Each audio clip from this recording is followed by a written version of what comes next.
उद्धव जी पूछते हैं, हे भगवान, ऐसे भगवान में परम भाव प्राप्त करने के लिए जो क्रिया योग है उसका भी स्वरूप हमें बताएं।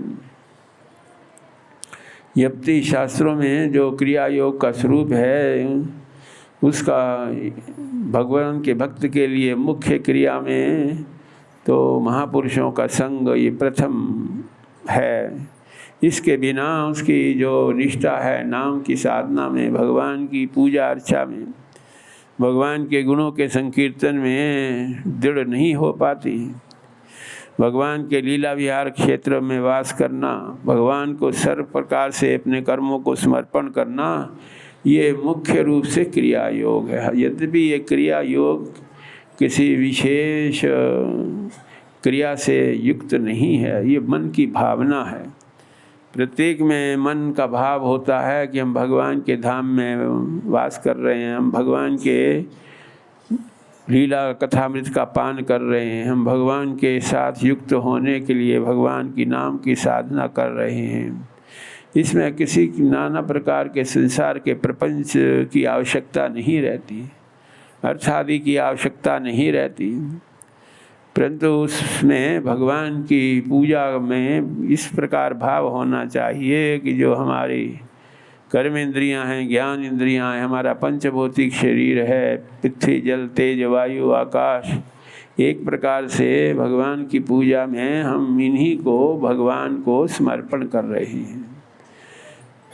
भगवान के प्रति ये समर्पण का भाव ही जो पूजा के नाना प्रकार के उपचार हैं, पंचोपचार हों अथवा षोडशोपचार हों, भगवान कहते हैं भगवान की पूजा श्री विग्रह का जो भी रूप तुम्हें प्रिय हो, शैल की मूर्ति भी हो सकती है, लेख्या मूर्ति भी, मनोमयी भी मूर्ति हो सकती है, जो मूर्ति चल प्रतिष्ठा जिसमें होती है उसको साथ भी ले जा सकते हैं। जो अचल प्रतिष्ठा वाली मूर्ति है वो मंदिर में अथवा अपने वास स्थान में उसकी नियत स्थिति होती। भगवान के लिए जो पंचोपचार पूजा, उसमें हम जो भगवान के आकाश तत्व को आवाहन करके बुलाते हैं, जल तत्व को भगवान को आचमन कराते हुए, स्नान कराते हुए, अर्घ्य देते हुए, तेजस तत्व को भगवान को दीप दिखाते हुए हम उनके स्तोत्र पाठ करने से हम भगवान की महिमा का गुणानुवाद करते हुए जो पंच महाभूत हैं भगवान को समर्पित करते हुए हमारी ये भावना होती है कि भगवान यदि इस पंच महाभूतों से बने हुए देह का उत्सर्ग हो तो उसमें जो पंच तत्व हैं, पृथ्वी जल तेज वायु आकाश, आपके लीला विहार क्षेत्र में ये विलीन होंगे। भावमय देह में इनकी अपने इस स्वरूप में उतनी उपेक्षा नहीं रहती, क्योंकि भगवान की जो भावमय देह है उस भावमय देह में ये जो लौकिक देह का जो स्वरूप है, लौकिक देह में जो नाना प्रकार के विकार हैं उनकी प्राप्ति फिर नहीं रहती। ऐसे भगवान की पूजा करते हुए जो भगवान के पार्षद हैं उनका भी ध्यान कर लें, जो भगवान की स्वरूप शक्ति है उनका भी ध्यान कर लेना चाहिए। पूजा करके भगवान से प्रार्थना करें, हे भगवान मैं आपके शरणापन्न हूँ, प्रपन्नम पाहि मामीश भीतम मृत्युग्रहणवाद। काल के गति से मुझे रहित करें, संसार के शोक मोह भय जो दूषित वृत्तियाँ हैं उसमें मेरी प्रवृत्ति ना हो। इस प्रकार भगवान की जो श्री विग्रह की पूजा करने का प्रतिदिन नियम होना चाहिए, भगवान की लीला कथामृत पान का करने का प्रतिदिन नियम होना चाहिए। भगवान के धाम में ही वास कर रहे हैं इसका भी नियम होना चाहिए। यदि वैसा अवसर नहीं मिले तो अपने वासस्थान में ही भगवान के धाम की भावना करो, कल्पना करो। जो इस प्रकार निरपेक्ष भाव से ये भगवान के क्रिया योग में प्रवृत्त रहता है तो उसे भगवान की उस स्वरूप में जो संसार में उस भगवान के साथ उसने नित्य श्री विग्रह के दर्शन किए, सेवा की, भगवान के धाम में उन्हीं की कृपा से उसको उसी प्रकार भगवान की सेवा नित्य धाम में भी प्राप्ति होती है। जो भगवान की इस प्रकार प्रतिष्ठा करते हैं अथवा उनके लिए मंदिर बनाते हैं, उनकी पूजा आदि निर्विघ्न होने के लिए यथाशक्ति कुछ व्यवस्था करते हैं, परंतु ये सब होना चाहिए निरपेक्ष भाव से, क्योंकि इसमें भगवान के भाव योग की प्राप्ति जो है वही फल है। भक्ति योग का भगवान के भाव की पराकाष्ठा, भगवान के रस की पराकाष्ठा का जो फल है, उसमें किसी प्रकार का स्वार्थ भाव से नहीं होना चाहिए तुम्हारा कार्य, निरपेक्ष भाव से, निष्काम भाव से होना। भगवान उद्धव जी को कहते हैं कि जो हमारा जैसा स्वभाव है, अनंत कोटि जीव आत्माएं हैं, अनंत कोटि उनके द्वारा क्रिया योग चेष्टा गति स्वभाव के अनुसार उनकी होती रहती है, इसलिए दूसरे के स्वभाव के बारे में ज़्यादा विचार नहीं करना चाहिए। ना उनकी प्रशंसा में रहो, ना उनकी निंदा में रहो। अपनी अपनी प्रकृति के अनुसार सब जो विश्वात्मा हैं, सर्वशक्तिमान लीला पुरुषोत्तम भगवान श्री कृष्ण के भाव में स्थित होने के लिए जैसा उनकी प्रकृति, उनका स्वभाव उसमें योगदान करता है, उसी से उनका कल्याण हो जाता है। स्वधर्मे निधनम श्रेय, अपने धर्म का आचरण, अपने स्वाभाविक जो गुण हैं उनके अनुसार भगवान की सेवा पूजा करते हुए हम परम तत्व श्री कृष्ण तत्व की उन्हीं क्रियाकलापों से, क्रिया योग से प्राप्ति कर सकते हैं। जो दूसरे के स्वभाव में गुण दोष की चर्चा करता है, उससे वो स्वयं भी अपने जो मार्ग से भ्रमित हो जाता है। उसकी जो भक्ति है छाया भक्ति के रूप में ही रहती है, उसका परिष्कार नहीं हो पाता। परंतु जो भगवान के इस प्रकार भागवत धर्मों को आचरण करते हैं, तो उसकी छाया भक्ति भी धीरे धीरे सम्यक पूर्ण भक्ति के रूप में, भाव की पराकाष्ठा के रूप में प्राप्त होती है उसको। उद्धव जी भगवान से कहते हैं कि हे भगवान, जो संस्कृति है, आवागमन की बात आप करते हैं, तो जीव तो नित्य है, देह अनित्य है, तो आत्मा नित्य होने के कारण आत्मा का तो संसरण होना संभव नहीं है, फिर ये संस्कृति किसकी होती है? कस्य संस्कृति ही। भगवान कहते हैं इसमें कोई संदेह नहीं, आत्मा का जो स्वरूप है, जब उसका बोध हो जाता है तो भगवान के स्वरूप में हमारी स्थिति, भगवान की सेवा में हमारी स्थिति होती है। परंतु जब तक उस स्थिति को नहीं पहुँचते, तब तक देह में ही हम इंद्रिय, प्राण और आत्मा का सन्निकर्ष मानने से, ये अविवेक के कारण ही ये जो हमारा जो भाव है, दृष्टि है, वो संसार को ही अर्थवान प्रयोजनवान देख करके अर्थे विद्यमाने भी संस्कृति न निवर्तती, उसका संसरण होता रहता है, आवागमन होता रहता है। जब तक जीव अज्ञान की निद्रा से जागृत नहीं होता, तब तक इसी प्रकार उसका मोह होने के कारण, संसार के माया मोह होने के कारण सपना के पदार्थों की तरह ही संसार को देख करके उसमें आसक्त बना रहता है। ऐसे जीव जो अपने संसार के अहंता ममता में स्थित रहते हैं, उनके कारण जो उनके शोक मोह भय दुख आदि का संचार होता है, इसी के कारण जन्म मृत्यु के प्रवाह में वो भटकते रहते हैं। जो देह इंद्रिय मन प्राण में ही आत्मा की भावना करते हैं, जीवात्मा की भावना करते हैं, भगवान के गुणों से, भगवान के प्रभाव से रहित होने के कारण संसार ही उनको बार बार काल के प्रभाव क्षेत्र में ही रहते हैं। ये उद्धव, संसार में यद्यपि सभी भगवान के हैं, भगवान के साथ युक्त होने की सभी साधना करते हुए इसकी पूर्ति कर सकते हैं, परंतु जब तक भगवान की बीज रूपी जो भक्ति है उसका दान प्राप्त नहीं होता भगवान के द्वारा, उनकी स्वरूप शक्ति के द्वारा, तो भक्ति योग जो है दृढ़ नहीं होता।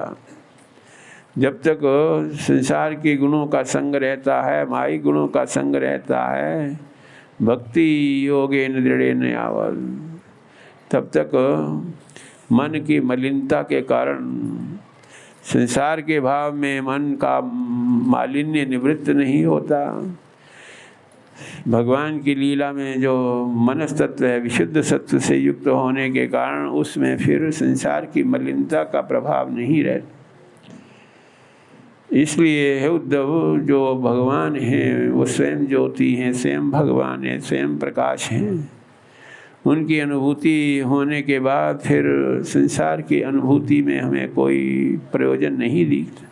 महानुभूति सकलानुभूति, जो भगवान के नाम रूप गुण धाम में स्थित रहते हैं, उनके लिए फिर ऐश्वर्य में लोक लोकांतरों की प्रवृत्ति का आकर्षण नहीं रहता। हे उद्धव, तुमने जो ये साधना का स्वरूप सुना, भागवत धर्मों का स्वरूप सुना, भगवान ही अपने भक्तों के अंतराय को, विघ्न बाधाओं को दूर करके उन्हें अपने भाव से युक्त करते हैं। इस साधना से युक्त होने पर जीव फिर उसके लिए कोई अन्य आकर्षण नहीं रहता। उद्धव जी को भगवान इस वाग्दत्त धर्मों का सार सुनाते हुए कहते हैं, उद्धव, हंत ते कथयिष्यामि मम धर्मान सुमंगलान। जो भागवत धर्मों का स्वरूप है, जिससे जीव का कल्याण होता है, जिस पर आरूढ़ होने से, साधना करने से काल की गति से जीव रहित हो जाता है, उसका स्वरूप बताते हैं। कर्माणि तावत् कुर्यात्, अपने कर्मों को तब तक करता रहे जब तक हमारा अंतःकरण धीरे धीरे भगवान में पूर्ण रूप से समर्पित नहीं हो पाता। पृथक सत्रेण मह्यम पर्व यात्रा मनोसम, भगवान के जो भागवत धर्म है, उनको नाम की साधना, भाव की साधना करते हुए भगवान में ही जो परम प्रेष्ठ है, अनंत गुणों से युक्त हृदयेश्वर भगवान ही सभी के हृदय में वास करने वाले भगवान हैं। हतारी गति गदायत्व, असुरों का भी संहार करके उनकी गति देने वाले भगवान हैं। सतचित आनंद स्वरूप भगवान हैं। सभी के हृदय की बात को, संकल्पों को पूर्ण करने के लिए कल्पतरु के समान हैं। भगवान के अतिरिक्त और कोई सर्वशक्तिमान नहीं है।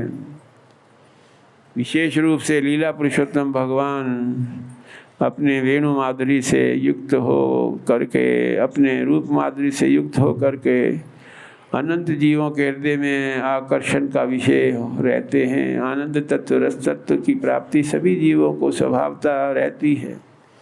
वो परमानंद, परम रस की प्रतीति भगवान के श्री चरणों के सानिध्य से होती है। ऐसे भगवान में हमारा दृढ़ भाव हो, उसके लिए भगवान के अनंत रूप हैं, अनंत रूपों में भगवत भाव का संचार हो। ईक्षेतनेन चात्मानो यथा कमलाशया, जिस प्रकार आकाश तत्व सर्वव्यापक है, इस प्रकार भगवान की सर्वव्यापकता का अनुभव करें। संसार में जो भी तुम्हारे व्यवहार में आते हैं जीव, चाहे वो जड़ हो, चाहे चेतन हो, चाहे ब्राह्मण हो, चाहे चांडाल हो, चाहे चोर हो, चाहे साधु हो, चाहे क्रोधी हो अथवा कहे लोभी हो, जितने भी तुम्हारे संपर्क में आने वाले जीव हैं, उनमें भगवान के भाव का संचार होने की भावना करें। उनके द्वारा चाहे सत्कार की प्राप्ति हो, तिरस्कार की प्राप्ति, द्वंद्वों में उलझने की आवश्यकता नहीं है। सभी में भगवान का स्वरूप देख करके, निर्लज्ज हो करके, लज्जा का परित्याग करके सब में भगवान की भावना करते हुए उन्हें मन ही मन प्रणाम करें। प्रणमेत दंडवत भूमौ आश्वचंडाल गोचरम।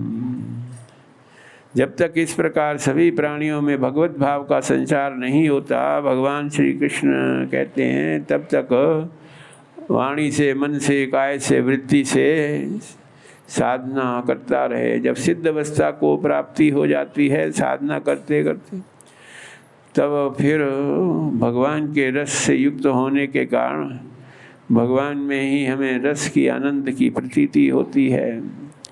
जो रसराज रस शेखर है, रस की पराकाष्ठा प्राप्त होती है। ऐसे भगवान के भाव में जब हमारी स्थिति होती है तो फिर अन्य कोई धर्म आकर्षण का विषय नहीं हो। संसार में ये देखते हुए भी कि संसार अनित्य है, संसार के सभी पदार्थ नाशवान हैं, परंतु फिर भी संसार का इतना प्रभाव है, इस भौतिक देह का इतना प्रभाव है, नश्वर होते हुए भी, नश्वर संसार में रहते हुए भी हम जो नित्य तत्व श्री कृष्ण तत्व है उसमें हम स्थिति कर सकते हैं। यह सत्य अनेन मर्त्य नाप्नोति मामृतम। इस प्रकार उद्धव जी को भागवत धर्मों का स्वरूप श्रवण करा करके भगवान ने पूछा कि अब तुम्हारी स्थिति स्पष्ट हो गई, अब तुम मेरी पराभक्ति करते हुए कर्म के बंधन में अब लिपायमान नहीं होगे। तुम्हारा शोक मोह जो भय है वो निवृत्त हो गया होगा। ऐसे भागवत धर्मों का स्वरूप सुन करके फिर और किसी अन्य उपाय विशेष में हमारी बुद्धि नहीं होती। पीत्वा पीयूषमर्वितम पातव्यम नावशिष्यते। भागवत धर्मों से युक्त जो भगवान की लीला और सामृत का पान करने के बाद फिर और किसी जो अनित्य वस्तु में हमारी प्रवृत्ति नहीं होती।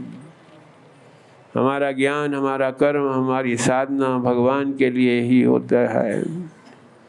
जब तक इस प्रकार हमारे कर्म भगवान को समर्पित होते रहते हैं, निवेदित होते रहते हैं, अमृतत्व की प्राप्ति होने के कारण मयात्मभूताय न कल्पते। भगवान को हाथ जोड़ करके प्रणाम करते हुए उद्धव जी ने निवेदन किया, विद्रावितो मोह अंधकारा। हे भगवान, आपकी कृपा से मेरा मोह निवृत्त हुआ। अब मैं आपके आश्रित हूँ। आपके बताए हुए भागवत धर्मों का सुन करके जिस प्रकार सूर्य उदय होने पर अंधकार नष्ट हो जाता है, इसी प्रकार आपके द्वारा जो दिव्य भागवत धर्मों का उपदेश सुन करके मेरी जो देह में आसक्ति है, देह में जो प्रवृत्ति है, नष्ट हो करके भावमय देह की आपने प्राप्ति कराई। वन बिहारी लाल की आपको नमस्कार है। हे भगवान, मैं आपके शरणापन्न हूँ। ऐसी कृपा करें कि आपके चरण कमलों में मेरी जो प्रीति है सदा सर्वदा अखंड रूप से बनी रहे। भगवान ने उद्धव को आदेश दिया कि बदरी केदार में जहाँ मेरा स्वरूप है वहाँ नित्य अलकनंदा में स्नान करके मेरे दर्शन करना। जो भागवत धर्मों का उपदेश तुम्हें प्राप्त हुआ है, इस प्रकार अपनी चित्तवृत्ति को भगवान में निमग्न करते हुए भागवत धर्मों में प्रवृत्त हो करके तुम अपनी जो लौकिक गति है, लौकिक स्थिति है, उससे रहित हो करके परम गति को प्राप्त करोगे। मामे वेश्य तथा परम, मुझे ही, मेरे धाम को ही प्राप्त करोगे। इस प्रकार भगवान लीला पुरुषोत्तम श्री कृष्ण, जिनके अमृतमय भागवत धर्मों का उपदेश सुन करके उद्धव जी अपने भगवान के स्वरूप में स्थित होने के लिए बद्री केदार जा करके उन्होंने उनके रस की साधना, भाव की साधना, नाम की साधना की। ऐसे भव भय से निवृत्त कराने वाले भगवान को हमारा नमस्कार है, जो सभी के हृदय में भाव का संचार करने वाले हैं, रस का संचार करने वाले हैं। अपने प्रति जिनका संबंध देखते हैं, उन ममत्व मूलक संबंध देखते हैं, उनके हृदय में भाव योग की प्रतिष्ठा करने वाले भगवान श्री कृष्ण अनंत कोटि जीवों को अपने आनंद, अपने रसमय स्वरूप से आप्लावित करने वाले भगवान कृष्ण को हमारा नमस्कार है। सुखदेव जी महाराज कहते हैं, जब भगवान विद्यमान रहते हैं तब दैवी गुणों का, भागवत धर्मों का प्रचार रहता है, स्थिति रहती है, परंतु जब भगवान लीला का संवरण करने की इच्छा करते हैं तो उसमें फिर कलयुग के धर्मों का समावेश हो जाता है। जो कलयुग के धर्म हैं उसमें वित्तमेव कलो नृणाम जन्माचार गुणोदया, धर्म के जो 4 पाद हैं उन 4 पादों को धीरे धीरे कलयुग में चारों पादों का ह्रास होने के कारण वो स्थिति नहीं रहती। जीवों के हृदय में भी इस प्रकार कभी कभी युग का प्रभाव है। यदि हमारा भगवान में स्थित चित्त रहता है तो समझो कलयुग में भले ही हमारी स्थिति है, परंतु कृति सतयुग की तरह हम भगवान के साथ युक्त हैं। यदि हमारी संसार के कर्मों में यज्ञ याग आदि में रुचि है तो समझो हम त्रेता युग में हमारी स्थिति है। यदि इस भगवान की अर्चा पूजा में हमारी भावना है तो द्वापर युग में स्थिति है। अंतःकरण की दूसरी वृत्ति की स्थिति है तो समझो कलयुग में हमारा वास है। कलयुग के जो गुण हैं उनका प्रभाव आ गया। भगवान जो लीला पुरुषोत्तम श्री कृष्ण हैं, कभी अपने इस कल की रूप से भी उनका अवतार होता है, जो भक्ति शास्त्र के अनुभव करते हैं कि संबल ग्राम में, ये जो है उत्कल प्रदेश में, जहाँ भगवान प्रकट हो करके फिर कलयुग के जो दोष हैं उनसे निवृत्ति करके पुनः फिर सतयुग का प्रवेश हो जाता है। सुखदेव जी महाराज कहते हैं कि जिनको काल का प्रभाव है, कलयुग के दोषों का प्रभाव है, वो इसी तरह कभी वित्त का संग्रह करने में लगे रहते हैं, कभी आधार शक्ति का, भूमि का संग्रह करने में, बढ़ाने में लगे रहते हैं, कभी अपने राज्य के वृद्धि में लगे रहते हैं, ये जानते हुए भी कि ये सब यहाँ की वस्तु यहीं रह जानी है, फिर भी उनकी इतनी आसक्ति है। ऐसे राजा जो इसी प्रकार संसार के ऐष्णा तृष्णा में लगे रहे, उनका केवल अब नाम ही मात्र रह गया। कथावशेषा कालेन, संसार में जो कृतार्थ हो करके जो नाम की साधना से, भगवान के गुण की साधना से रखते हैं, उन्हीं की शाश्वत स्थिति है, संसार में भी और भगवान के धाम में भी। जो भगवान के निर्मल भक्ति को प्राप्त करता है, भगवान के लीला कथामृत का पान करता है, तमेव नित्यं शृणुयाद विष्णुम, उन्हीं की चर्चा, ऐसे महाभागवतों की चर्चा, उन्हीं से प्रेरणा लेकर के हम भी भगवान की गति को, भागवती गति को प्राप्त करें। राजा परीक्षित पूछते हैं कि हे भगवान, जो कलयुग के दोष हैं उनसे कैसे निवृत्त हों। सुखदेव जी महाराज कहते हैं, जो युग धर्म है, युग के अनुसार सत्य, दया, तप, दान, ये धर्म के 4 पाद हैं। जैसे युग परिवर्तन होता है तो एक एक अंश क्षीण हो जाता है, इसलिए इन युगों के प्रभाव अपनी गति, अपनी चेष्टा, अपना जो स्वरूप है उसको देख करके हम विचार कर लेते हैं कि सत्वगुण का प्रभाव है तो हम सतयुग में हैं, रजोगुण का प्रभाव है तो हम त्रेता में या द्वापर में हैं, तमोगुण का प्रभाव है तो हम कलयुग में ही वास कर रहे हैं। जो संसार के शोक मोह में पड़े रहते हैं उन पर कलयुग के दोषों का प्रभाव रहता है। जो भगवान के आराधना में लगे रहते हैं उनको सतयुग का विशुद्ध सत्व से युक्त होने के कारण उन पर काल का प्रभाव नहीं रहता। सुखदेव जी महाराज कहते हैं कि हे परीक्षित, जो कलयुग के प्रभाव से रहित होना चाहते हैं उनके लिए भगवान को हृदयस्थ करने के लिए अन्य किसी विशेष उपाय की आवश्यकता नहीं है। सर्वान हरति चित्तस्थो भगवान पुरुषोत्तमाः। जो भगवान की नाम की साधना करते हुए हमेशा हृदय से भगवान का चिंतन करते हैं, तो भगवान को निरंतर हृदय में वास करने के लिए भगवान का नाम संकीर्तन, हमारे अंतःकरण के सभी दोष को निवृत्त करने वाली जो नाम की साधना है, नाम की साधना से हम भगवान को हृदय स्थित में करते हुए अंत समय में भगवान का स्मरण बना रहता है। नाम की साधना से, भाव की साधना, रस की साधना से ततो प्राप्ति परम गति। फिर परम गति की प्राप्ति होना में कोई प्रतिवाय या प्रतिबंध नहीं आता। यद्यपि कलयुग में दोष तो अनेक हैं, परंतु एक महान गुण यही है कि भगवान की नाम संकीर्तन की साधना से ही हमारी जो परलोक में जो आसक्ति है वो निवृत्त हो जाती है। सब प्रकार की आसक्तियों से निवृत्त होकर परम तत्व श्री कृष्ण तत्व के धाम को प्राप्त करते हैं।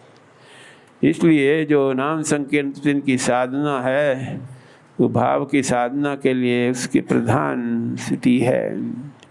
भगवान की रस की साधना के लिए नाम का आश्रय लिए बिना, भगवान के मंत्र का आश्रय लिए बिना वो रस तत्व की रस राजस्य कर रस की पराकाष्ठा प्राप्त नहीं होती।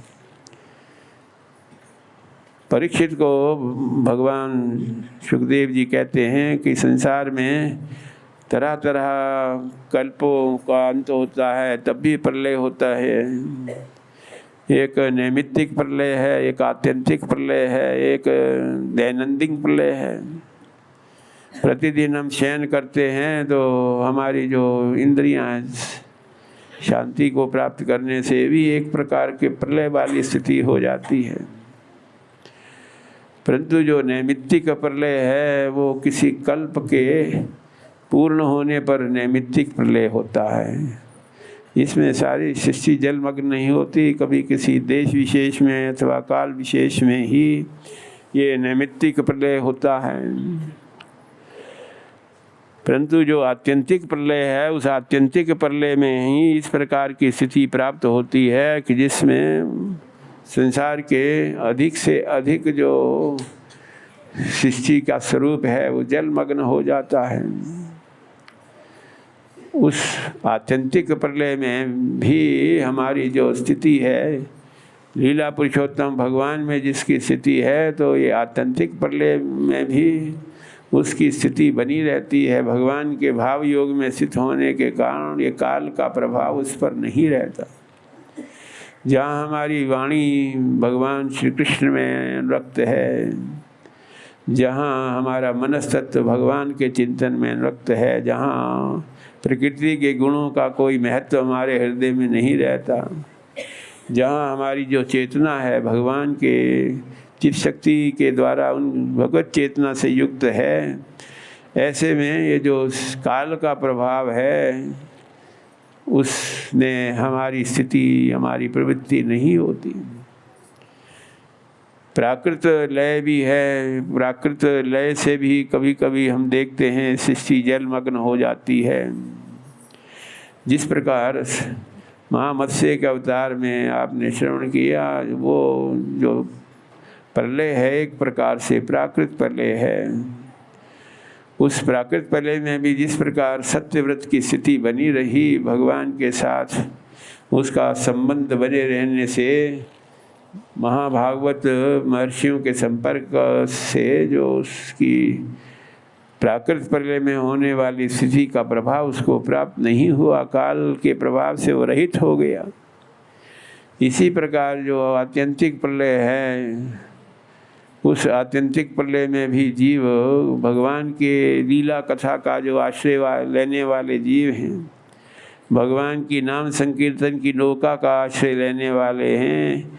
प्लवाहिता दृढ़ यज्ञ रूपा, जो संसार के कर्म हैं, संसार के ऐश्वर्य मूलक कर्म हैं, वैदिक अनुष्ठान हैं, उससे हम अपनी इस आत्यंतिक प्रलय में जो हमें भय बना रहता है उस भय से मुक्त नहीं हो पाएंगे। यदि उसके लिए नौका है तो वो भगवान के नाम संकीर्तन की नौका से, भगवान के लीला के कथामृत पान करने की नौका से युक्त हो करके ही इस आत्यंतिक प्रलय के भय से हम निवृत्त हो सकते हैं। इसीलिए सुखदेव जी महाराज कहते हैं, जो संसार रूपी भवसागर से पार करने के लिए इच्छा करते हैं तो उनके लिए भगवान अथवा भगवान के नाम साधना के अतिरिक्त और कोई उपाय स्थिर नहीं है, शाश्वत नहीं है। भगवान की लीला कथामृत के रस से युक्त होने के अतिरिक्त और कोई इस भव सागर से मुक्त होने का उपाय नहीं है। सुखदेव जी महाराज अब उसको काल का भय भी निवृत्त हो गया। परीक्षित अब ये सोचते हैं कि काल का भय जो है, कालाग्नि से भी इस देह का नाश होता है, परंतु कालाग्नि से जो देह का नाश होता है उससे बार बार जन्म और मृत्यु से वो रहित नहीं होता। ज्ञानाग्नि में रहते हुए देह का नाश होता है तो उसमें ब्रह्माकार वृत्ति तो होती है, परंतु भगवान के साथ लीला कथामृत का आस्वादन करने की बुद्धि नहीं हो पाती। इसलिए जो भगवती देह की प्राप्ति होती है भगवान के स्वरूप शक्ति की कृपा से, उसमें न कालाग्नि का प्रभाव होता है न ज्ञानाग्नि का प्रभाव होता है।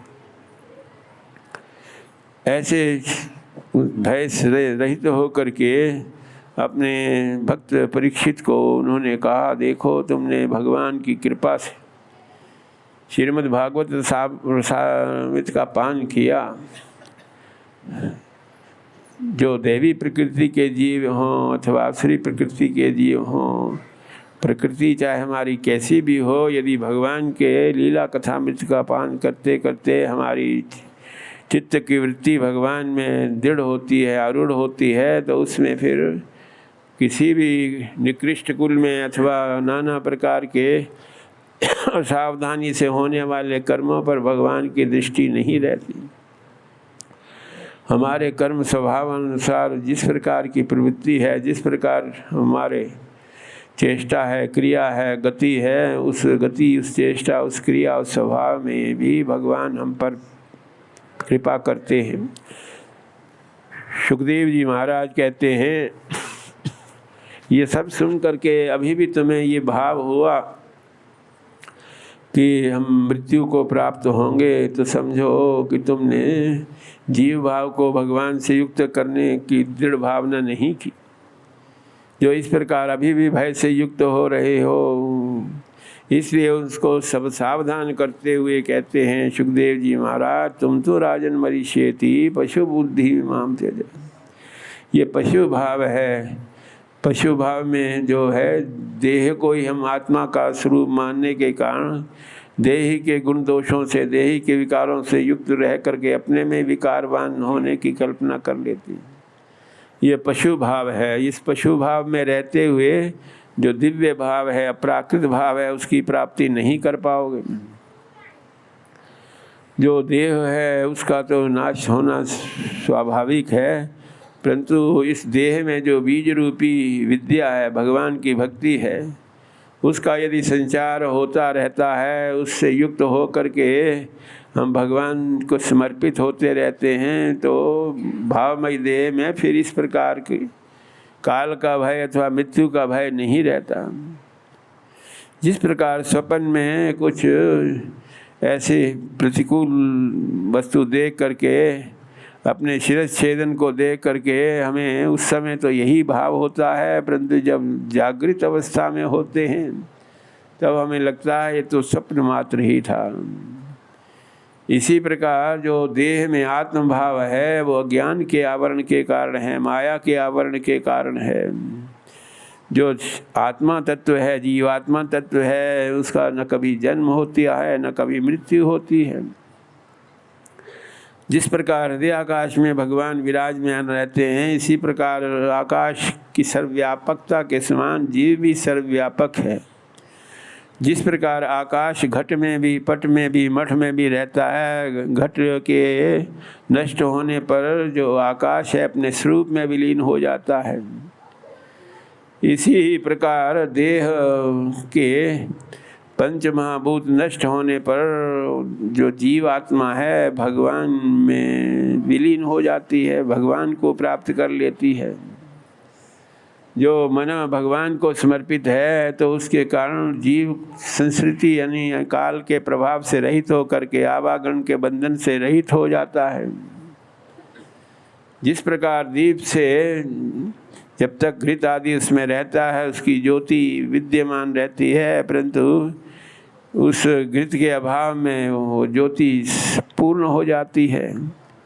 इसी प्रकार जीव में भी जब प्राकृत भाव से युक्त होकर के हम जीव को शरीर के रूप में ही, आत्मा के रूप में ही मानते रहे देह को, तब हमें लगता है कि अब हमारी जो देह यात्रा समाप्त हुई। परंतु जो देह यात्रा है उसके समाप्त होने से तुम्हारी आत्मा जो भगवान में निमग्न रहती है, उससे होने वाली जो भाव यात्रा है उसकी कभी समाप्ति नहीं होती।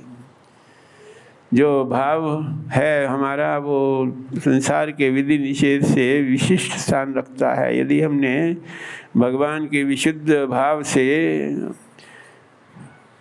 प्रीति की, अनुराग किया, स्नेह किया, भगवान में हमारी रुचि है, आसक्ति है, तो समझो कि जो भगवान में हमारा समर्पण भाव रहा, भगवान ही हमारे परम आश्रय होने से इस प्रकार जो संसार के भाव में रहने के कारण जन्म और मृत्यु के बंधन में रहते हैं, वो स्थिति हमें प्राप्त नहीं होती। रजा सत्व तमो वृत्त्या जायते थ विनश्यति। इसलिए हे परीक्षित, अब अपनी बुद्धि को एकाग्र करके भगवान लीला पुरुषोत्तम श्री कृष्ण में लगाओ। ऐसा अनुभव करो कि जो मुझे शाप प्राप्त हुआ है उस शाप के कारण मेरी मृत्यु जो है नहीं होगी। मृत्यु नो दक्षति मृत्यु नाम मृत्यु। काल के महाकाल तो भगवान है, ऐसे भगवान की शरण को प्राप्त होने जा रहे हो तो मृत्यु का वहाँ फिर प्रभाव नहीं रहता, काल का प्रभाव नहीं रहता।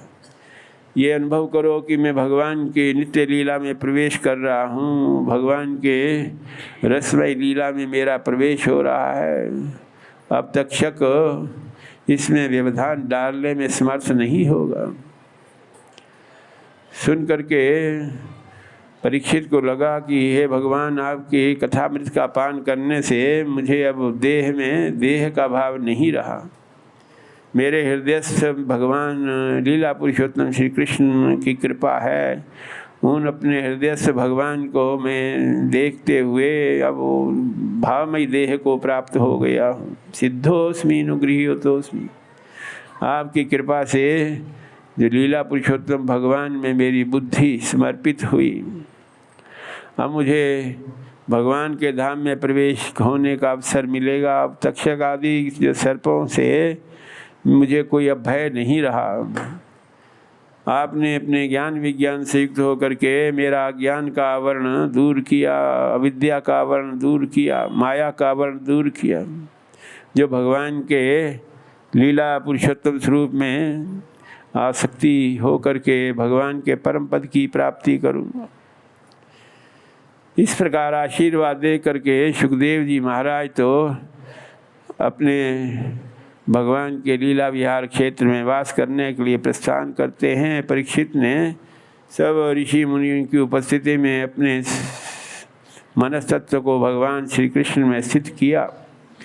कब वो सर्प आया और कब उसने भौतिक लीला भले ही समाप्त की, परंतु भगवान के साथ युक्त होने के लिए जो उसने 7 दिन भागवत श्रवण की, भगवान की गति प्राप्त हुई उसको। उसने भगवान की नित्य लीला में प्रवेश का अवसर प्राप्त किया। जो सुखदेव जी का जो भाव था उनके लिए, उसमें उनके 7 दिन का जो पुरुषार्थ है, सुखदेव जी ने सोचा जा करके गोलोक धाम में देखते हैं अपने परीक्षित जी को कैसे उनकी स्थिति है। वहाँ जा कर के उनको पहचानने में विलंब नहीं हुआ।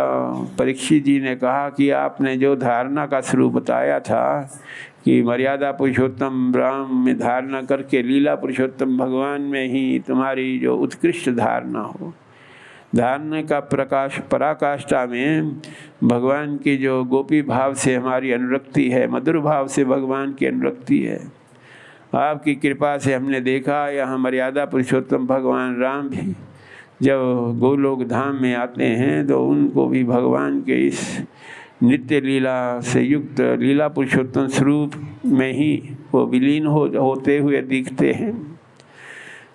सुखदेव जी ने सोचा कि इतनी उत्कृष्ट स्थिति इसको हमारे परीक्षित को प्राप्त हुई, परंतु जब उनके पुत्र जन्मेजय ने ये देखा कि हमारे पिताश्री को जिस तक्षक सर्प ने काट के प्राणांत किए हैं, उसने विचारा कि ये तो निकृष्ट लोक में वास करने वाले तक्षक आदि सर्प हैं, उनको सर्प याग के रूप में उनका संहार करने के लिए उनकी बुद्धि हुई। कृतम प्रति कर्तव्यम येष धर्मो सनातनः, क्षत्रिय धर्म के अनुसार जो तुम्हारे प्रियजनों का अपकार करे उसको प्राणांत करने में कोई दोष नहीं है, इसलिए उन्होंने ऐसा सर्प याग किया। देश देशांतरों से भिन्न भिन्न प्रकृति वाले सर्प आ करके उस यज्ञ में भस्मीभूत हुए, परंतु तक्षक ने देवराज इंद्र का साथ लिया। देवराज इंद्र की शरण में जा करके जिस प्रकार इंद्र अमृत पीने के प्रभाव से उसका नाश नहीं हो सकता, इसी प्रकार उसने सोचा इंद्र का संग करने से मेरी रक्षा होगी। जब जन्मेजय ने सर्प याग में इंद्र के सहित आने को आचार्यों को प्रेरित किया तो वहाँ आ करके स्वयंभू मनु ने आकर कहा, जन्मेजय तुम्हारे पिताश्री का तो परम कल्याण हुआ, वो तो भगवान के धाम में गोलोक के अंतरतम जो नित्य वृंदावन धाम है उसमें भगवान के साथ विहार कर रहे हैं। भगवान की नित्य लीला में उनकी स्थिति हुई, तुम अकारण ही ये जो चराचर जगत है जो भगवान का ही स्वरूप है। इन सर्पों को जैसा स्वभाव मिला है उसके अनुसार इनकी चेष्टा होती है, और वैसे भी इंद्र जो अमृतपान के प्रभाव से तक्षक को भी उस अमृत के पान के प्रभाव से उसकी मृत्यु नहीं होगी। ऐसा सोच करके स्वयंभू मनु के उपदेश से जन्मेजय ने उस सर्प याग को भगवान के नाम संकीर्तन के प्रभाव से पूर्ण किया। भगवान के नाम संकीर्तन के प्रभाव से उसे भी अब संसार के भाव में प्रवृत्ति न होने से भगवान के परम पद प्राप्त करने की भावना हुई। परम पदम वैष्णव मामनंती जा, जिस परम पद की प्राप्ति उनके पिताश्री को हुई, उन्होंने भी भगवान को हृदय से स्मरण करते हुए प्रार्थना की, हे भगवान आपको मेरा नमस्कार है। नमो भगवते तस्मै कृष्णाया कुंठमेद से यत्पादामृत ध्यानात् संहिता मध्यगान। जिनकी कृपा से मेरी चित्तवृत्ति में जो विकार आया वो निवृत्त हुआ, ऐसे भगवान के चरण कमलों को नमस्कार है। शौनक आदि 88,000 ऋषिश्वरों से सूत जी से श्रीमद् भागवत का आरंभ हुआ था, वही शौनक आदि ऋषि कहते हैं जो श्रीमद् भागवत वेदों का सार है, रस स्वरूप है। उसमें जिस प्रकार वेदों का विभाजन हुआ, किन किन ऋषियों को उन वेदों की प्राप्ति हुई, उस वेदों के रहस्य को जान करके उन्होंने फिर जब जीवों को वेदों के अर्थ को समझने में विलंब होने लगा तो उनको पुराण व्यास जी ने पुराणों की संरचना की। उन चारों वेदों की व्यवस्था जब भगवान ने उन ऋषि मुनियों की अपने शाकल्य ऋषि हुए, पराशर ऋषि हुए, बाष्कली ऋषि हुए, वैशंपायन ऋषि हुए, इनको चारों वेदों की चारों संहिता जो श्रुति है, इसको भगवान के श्वास से, वेदों को भगवान के श्वास से होने की बात अनुभव करते हैं, उसी को महर्षियों ने, ऋषि मुनियों ने श्रवण करते हुए ही अपने वेदों की प्रतिष्ठा की। श्रवण करते हुए, एक दूसरे को श्रवण कराते हुए ही, उस समय किसी प्रकार के लेखन व आदि की तो व्यवस्था नहीं थी, परंतु जिस प्रकार इन्होंने समाधि में स्थित होकर के भगवान के श्वास से जो मंत्र प्रकट हुए, उनको अपने मंत्र दृष्टा ऋषि जो है, ऋषि और मंत्र दृष्टारा, जो मंत्र दृष्टा शक्ति उनमें है, उस शक्ति के प्रभाव से उन्होंने चारों वेदों का प्रचार किया। इसलिए ये श्रुतियाँ हैं, यानी सुन करके दूसरे भी इसका सुन करके सुनते सुनाते इसी प्रकार चारों वेदों की प्रतिष्ठा हुई। परंतु जब चारों वेदों के अर्थ जानने में, क्योंकि जो इसमें शब्द शास्त्र है वो लौकिक शब्द शास्त्र के अनुसार नहीं है, इसलिए उस मंत्रों का अर्थ जानने में, जो वेदों के अर्थ को जानने में सायन है, वात्सायन है, इन्होंने जिस प्रकार वेदों का अर्थ किया तो उसमें अधिक से अधिक तो मंत्रों का प्रयोग उन्होंने कर्म में कर दिखाने का प्रयास किया। उसके बाद वेदों का अर्थ करने वाले यास्काचार्य हुए। यास्काचार्य ने कुछ ऐसे मंत्रों को उसमें से जो उपासना परक मंत्र थे अथवा ज्ञान परक मंत्र थे, उनका विश्लेषण करते हुए परम प्रयोजन वेदों का केवल कर्म में नहीं है, ये निश्चय किया। ऐसे महापुरुष, ऐसे महर्षि जो वेदों में कर्म की प्रधानता होते हुए भी वेदों का परम प्रयोजन कर्म में नहीं है, ज्ञान और ज्ञान से भक्ति में है, ऐसे उपासना परक मंत्रों का करते करते महर्षि व्यास ने पुराण शास्त्र के निर्माण करने के लिए कुछ ऐसे पुराणाचार्यों को ये कार्य सौंपा। उसमें तैयारुणी थे, कश्यप जी थे, सावर्णी थे, कृतवर्म थे, वैशंपायन थे, हारित थे। इन्होंने व्यास जी के श्री चरणों में बैठ करके जो भगवान के विविध विभूतियों की स्वरूप है, लीला है, श्रवण किया। उसके अधीन ही रह करके इस प्रकार 18 पुराण और 18 उपपुराणों की संरचना हुई। इन पुराणों में जो भगवान के विलक्षण गुण हैं उनकी चर्चा होती है। उसमें जो भगवान ही सृष्टि के कारण हैं, भगवान ही स्थिति के कारण हैं, भगवान ही संहार के कारण हैं। इस श्रीमद् भागवत में भगवान की कृपा को विशेष महत्व दिया गया है। भगवान के जो मनमंत्रों की कथा है, भगवान के अनुग्रह के साथ साथ भगवान के प्रीत्यर्थ कर्म करने से भगवान की जो रक्षा करने का व्रत है वो श्रीमद् भागवत में है। जो भगवान का परम आश्रय प्राप्त करना है, अन्य जो हमारी चित्त की वृत्तियाँ हैं, उपाय हैं, उनसे रहित हो करके भगवान का परम आश्रय प्राप्त, इन 10 लक्षणों से युक्त श्रीमद् भागवत पुराण है। अन्य पुराणों में ये सब व्यवस्था नहीं है। वहाँ न मनमंत्रों की कथा है, न भगवान के प्रति शरणागति होने की व्यवस्था है, न भगवान की कृपा का प्राप्ति क्या उपाय बताया गया है, न भगवान की परम आश्रय को प्राप्त करने को, न भगवान के धाम जो प्रकृति के गुणों से, काल की अथवा मायिक शक्ति के आवरण से परे हैं, उसकी भी स्थिति नहीं बताई। जो काल का स्वरूप है, भगवान काल के प्रभाव से सर्वथा रहित है। ये स्थिति, ये महिमा भगवान की श्रीमद् भागवत में ही है। अन्य पुराणों में इतना विस्तृत रूप से भगवान के स्वरूप की चर्चा नहीं है। सूत जी महाराज उनको, शौनक आदि ऋषियों को ऐसे भगवान जो संसार की सृष्टि संहार करने का तो कार्य अपने अधिकारियों से कराते रहते हैं, परंतु स्वयं इससे परे हैं। न मे पार्थास्य कर्तव्यम त्रिषु लोकेषु किंचन। उनके लिए संसार में कोई कर्तव्य शेष नहीं रहता।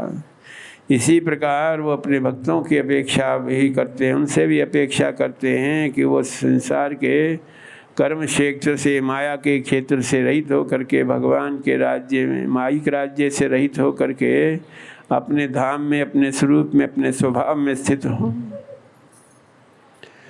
उस स्थिति को प्राप्त करने के लिए जो भगवान का विलक्षण स्वरूप है, जो स्वरूप शक्ति जिसके प्रभाव में रह करके जीवों के हृदय में भाव का, महाभाव का, परम प्रेम का संचार करती है, उसका साक्षात करने के लिए किसी समय मार्कंडेय जी के हृदय में प्रेरणा हुई कि मैंने संसार में मार्कंडेय पुराण, देवी पुराण, ब्रह्मांड पुराण, इनमें जो शक्ति की उपासना के लिए महत्व बताया, उस शक्ति की उपासना करते करते जीव प्राय उनको संसार के ही भोगों की ही कामना, भोगों की ही महत्व उसके हृदय में रहने के कारण वो अपने जीवन का परम लाभ प्राप्त नहीं कर सकता। अधिक से अधिक जीव संसार में प्रयोजनवान होकर के ही कर्म करते हैं, इसलिए उनके प्रयोजन में जब बाधा आती है, सिद्ध होने में, कार्य सिद्ध होने में अवरोध प्रस्तुत होता है, तो शक्ति की उपासना से मार्कंडेय जी ने उनको कुछ व्रत, कुछ उपाय, कुछ अनुष्ठान बता करके, कुछ व्रत आदि बता करके उनको भोगों की प्राप्ति में जो व्यवधान है वो निवृत्त हो। परंतु जब इस प्रकार शक्ति जो है अपने तीनों रूपों में, सत्य प्रधान, रजोगुण प्रधान, तमोगुण प्रधान की जो शक्तियाँ हैं, महाकाली, महासरस्वती और महालक्ष्मी, जब अपने संसारी जीवों का क्षुद्र स्वार्थों की प्राप्ति के लिए इन शक्ति की उपासना करने में उनकी जो स्थिति है क्षोभमय है, शोक से रहित नहीं देखते, तो उन सभी जो माइक शक्तियों का संचालन करने वाली भगवान की स्वरूप शक्ति है, और वो भगवान जिनके स्वरूप के अधीन रह करके अपने इस दिव्य शक्ति का संपादन करती है, उसको दर्शन करने के लिए मार्कंडेय जी ने साधना की। प्रतिदिन भगवान के नाम, रूप, गुण का ध्यान कर लेते, भगवान की महिमा के अनुसार उनके नाम, रूप, गुण, धाम की स्मृति करते। ऐसे भगवान जो माइक शक्तियों पर अपना प्रभाव रख के जीवों के हृदय में संसार का माइक उत्कर्ष क्षीण करते हैं, जिन भगवान की स्वरूप शक्ति की कृपा से जड़ शक्तियों का प्रभाव नहीं रहता, ऐसे भगवान हमें दर्शन दे। इस भाव से वह प्रतिदिन जो कुछ भी उन्हें सहज में प्राप्त होता उसी को अपने देह धारण करने के लिए ग्रहण करते और भगवान का ध्यान, काल के प्रभाव से रहित होने के लिए जो भगवान की शक्ति, भगवान का स्वरूप काल शक्ति से रहित करने वाला है, ऐसे भगवान के स्वरूप के हमें दर्शन हो। उनके स्थिति को, साधना को करते करते 6 मनवंतर व्यतीत हो गए। 7वें मनवंतर का इंद्र बदल करके पुरंदर इंद्र के रूप में प्रतिष्ठापित हुआ। उस पुरंदर को अपने पूर्व के जो इंद्रलोक के अधिष्ठाता थे इंद्र, उन्होंने संस्तुति की कि हमें तो समझ में नहीं आया, आप समझने की कोशिश करना कि जो मार्कंडेय भगवान हैं, महर्षि हैं, वो किस उद्देश्य के लिए इतने कठोर तप में हैं, जो काल के प्रभाव से रहित होकर के मनवंतर 6 व्यतीत हो गए, परंतु अभी भी उनकी साधना जारी है। संसार में मंदोपि न प्रवर्तते, बिना प्रयोजन के मूर्ख से मूर्ख भी कार्य में प्रवृत्त नहीं होता। संसार में जो आकर्षण है, ये धर्म, अर्थ, काम, मोक्ष, ये 4 पुरुषार्थ हैं। इनमें किसी की धर्म में अभिरुचि होती है, उसके लिए साधना, कोई अर्थ प्राप्ति के लिए साधना, कोई काम वासना की तृप्ति के लिए साधना करता है, कोई मोक्ष में स्थित होने के लिए साधना करता है।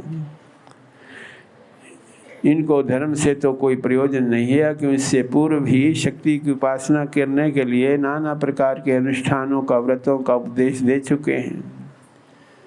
जो सब प्रकार से संसार से विरक्त हैं, केवल जो भी भिक्षा में प्राप्त है उसी में संतुष्ट रहते हैं, तो इनको अर्थ की लिप्सा भी नहीं है।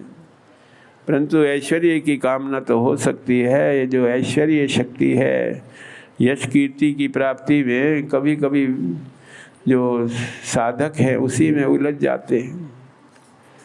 उसके लिए पुरंदर देवराज इंद्र जो पुरंदर के रूप में थे, उन्होंने अपना प्रभाव दिखाना चाहा कि जो हमारे देवलोक का प्रभाव है उससे कहीं आकर्षित हो जाएं। परंतु जब देवलोक की जो वासंती सेना है, नाना प्रकार के भ्रू विक्षेप से, नाना प्रकार के अनुकूल वातावरण से, गान नृत्य से उनको आकर्षित करने का प्रयास किया, परंतु मार्कंडे एक दुर्लभ स्थिति को, एक दुर्लभ कार्य को, प्रयोजन को पूर्ति करने में लगे रहते। उनको इन क्षुद्र संसार की वासना से कोई प्रयोजन नहीं था। अपनी उस स्थिति को उनकी तप की ज्वाला से दग्ध होते, भयभीत होते देख करके इंद्र ने अपनी वासंती सेना को वापस बुलाया कि जो हम सोचते हैं ऐश्वर्य में लोकांतरों के भोग के लिए शायद इनकी तपस्या है, ऐसी बात नहीं है। उनके पश्चातापूर्वक अपने इंद्रलोक में चले जाने पर किसी समय उनकी जब स्थिति भगवानमय होने में ज़्यादा विलंब नहीं होता तो महानारायण उनके आश्रम में आकर के उनको दर्शन देते हैं। जो महानारायण भी भगवान के इस लीला पुरुषोत्तम रूप के दर्शन के लिए लालायित होते हैं, जिन्होंने उसके लिए भगवान श्री कृष्ण के दर्शन के लिए ब्राह्मण के पुत्रों को ही अपने लोक में ला करके भगवान के दर्शन की इच्छा पूर्ण की।